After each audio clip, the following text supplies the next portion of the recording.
Bentuk yang kemudian ada menjadi kenangan. Saya ketika memberikan kenangan ke teman saya di tempat lain, itu yang sering itu sulamannya yang di daerah si Solunto. Apa nama sulamannya? Ya, ada kalau yang ini namanya adalah alat jahit tangan. Songket. Songket. Nah, berarti kan dia punya branding programnya. Ini kalau seandainya ini punya ciri khas, punya branding tersendiri, ini luar biasa. Kebetulan saya dikontak sama ibu instruktur terkait dengan program di tempat saya kerja. Mungkin perkenalkan dulu, saya Rahmat Tongko Sulaiman, Ketua Basnas Kabupaten Padang Pariaman, tertinggal di Lubu Alung. Saya melihat semangatnya ibu instruktur ini, saya juga tergugah luar biasa. Punya penggerak mencari celah, mencari peluang untuk bisa memfasilitasi ibu-ibu semua. Saya katakan bahwa di Basnas itu adalah mengelola dana zakat. Dana zakat dipungut dari zakat orang kaya, kemudian diberikan kepada asnaf 8 yang masuk kategori fakir, kategori miskin. Jadi itu saya ingatkan, kalau seandainya sepanjang dia masuk kategori fakir, kategori miskin, bisa disalurkan dana zakat. Karena dana zakat itu diambil dari orang kaya, kemudian didistribusikan kepada fakir atau miskin. Nah, di Padang Pariaman ini, di Basnas kita punya program Padang Pariaman Makmur. Ada bentuk pembantuan modal usaha. Modal usaha bagi yang masuk ke stahik tadi, yang masuk kategori fakir, masuk kategori miskin.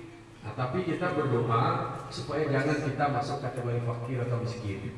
Tapi kalau memang itu kenyataannya melalui dana zakat, disalurkan dana zakat untuk kita keluar dari situ, bisa kami salurkan bantuan zakat untuk keluar dari yang namanya fakir dan miskin.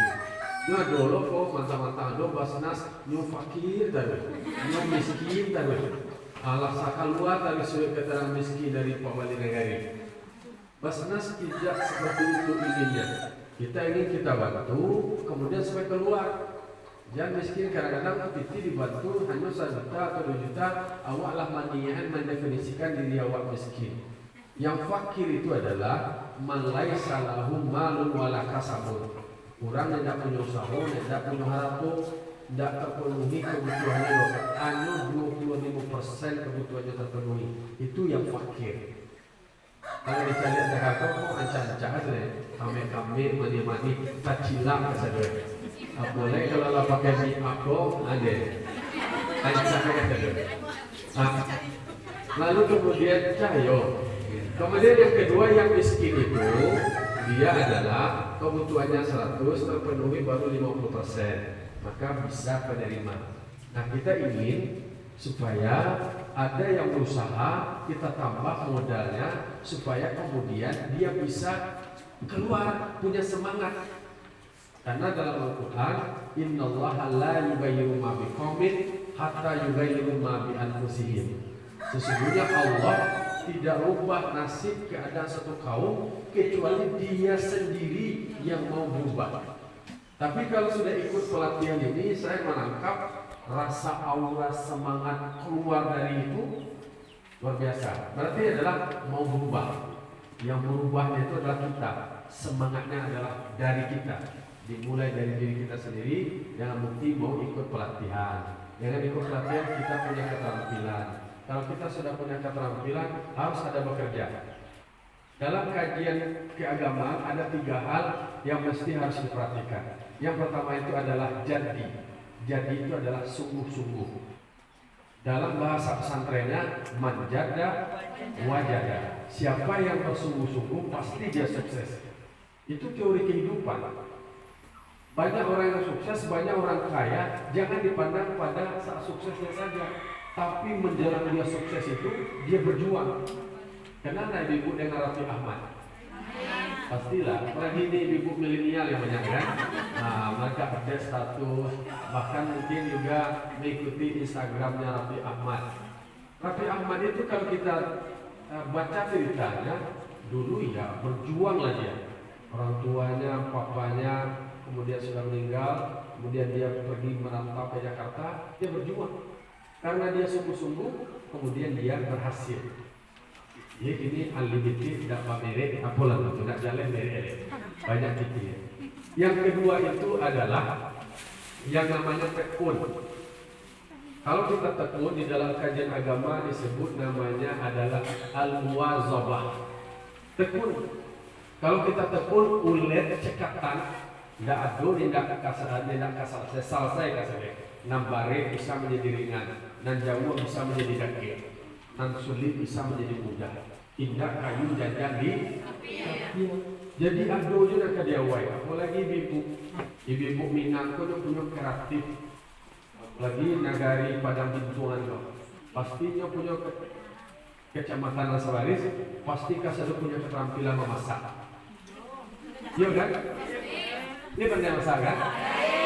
Ambo punya syarat kalau ambo dulu syaratnya lebih pandai masak kan?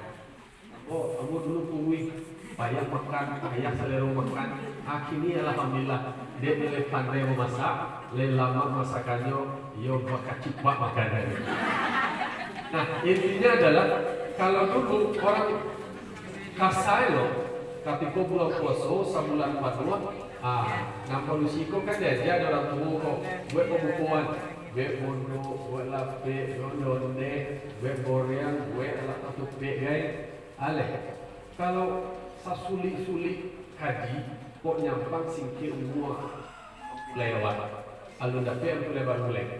Lalu kemudian awak bisa mandiri. Atau buka kadai contoh, waktu kan? Ya kalau tapi nanti mengganti dia lah ya, taraso dia. Jadi kan bisa mengenai lontong, bisa punya keterampilan bertutupi, membuat gorengannya. Berarti kita punya skill, punya keterampilan. Apa contoh ini adalah membuat hiasan busana dengan jahitan.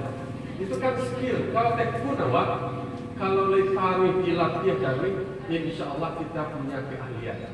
Hari ini yang dibutuhkan itu adalah orang yang punya skill, yang punya keterampilan. Kok tingginya sekolah kalau tidak punya keterampilan, tidak punya kompetensi, tidak pakai. Jadi untuk bisa kita menjadi terampil, mempunyai skill itu adalah kita harus namanya tekun. Diulang tarik.